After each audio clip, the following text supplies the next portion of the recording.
Jeshi la polisi kwenye mkoa wetu wa Rukwa tunawashikilia watuhumiwa 25 ambao tumewakamata kuhusiana na tuhuma za kuhusika kwenye tukio la mauaji ya Henry Shubati Muiwanga ana miaka 50. Huyu ni mwalimu wa shule ya msingi Wema iliyoko mkoa wa Songwe. Tukio hili la mauaji limetokea jana kwa maana ya tarehe 4 mwezi Aprili mwaka 2026 majira ya saa 2:30 za usiku katika kijiji cha Kiliamatundu wilaya Sumbawanga. Huyu mwalimu ambaye kwa sasa ni marehemu alifika kijijini hapo siku hiyo akitokea Mlowo huko Songwe akiwa na lengo la kuuza sabuni za maji ambazo anajitengenezea yeye mwenyewe, na kwamba biashara hiyo ya kuuza sabuni za maji amekuwa akiifanya mara kwa mara kijijini hapo anapokuwa na muda wa kufanya hivyo.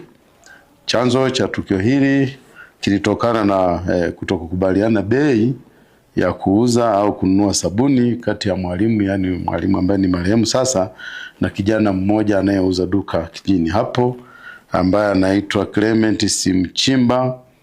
Huyu amekimbia au ametoroka, tunaendelea kumtafuta.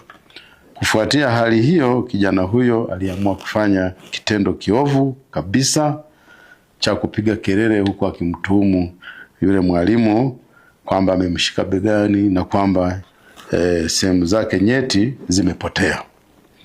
Basi kutokana na kelele za kijana huyo, wananchi walikusanyika na kuanza kumshambulia mwalimu kwa kumpiga akitumia mawe na alipopoteza maisha walichoma mwili wake kwa moto. Lakini jeshi la polisi nimesema tumewakamata hao watuhumiwa 25.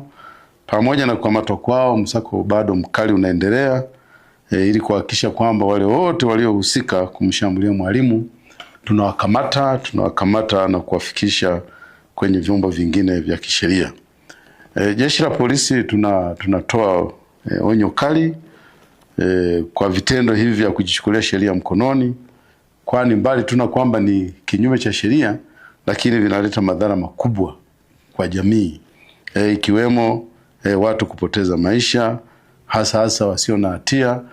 Mfano huyu mwalimu sasa amepoteza maisha yake kutokana tu na kubishania bei, alafu baadaye akasingiziwa kwamba nyeti zimepotea au ameiba nyeti. Tunahimiza wananchi kupuuza na kutoeneza taarifa hizi za uzushi zinazochochea hofu na taharuki kwenye jamii, kwani zinaleta madhara makubwa sana, hususan zile zinazohusiana na madai ya wizi wa viungo nyeti vya binadamu kwa njia hizi za kishirikina. Jeshi la polisi tunaendelea kusisitiza wananchi waendelee kutupa taarifa na tuendelee kuwa na ushirikiano nao. Taarifa watupatie kwa wakati tuweze kuzifanyia kazi kwa lengo la kudumisha amani na usalama katika jamii na katika mkoa wetu.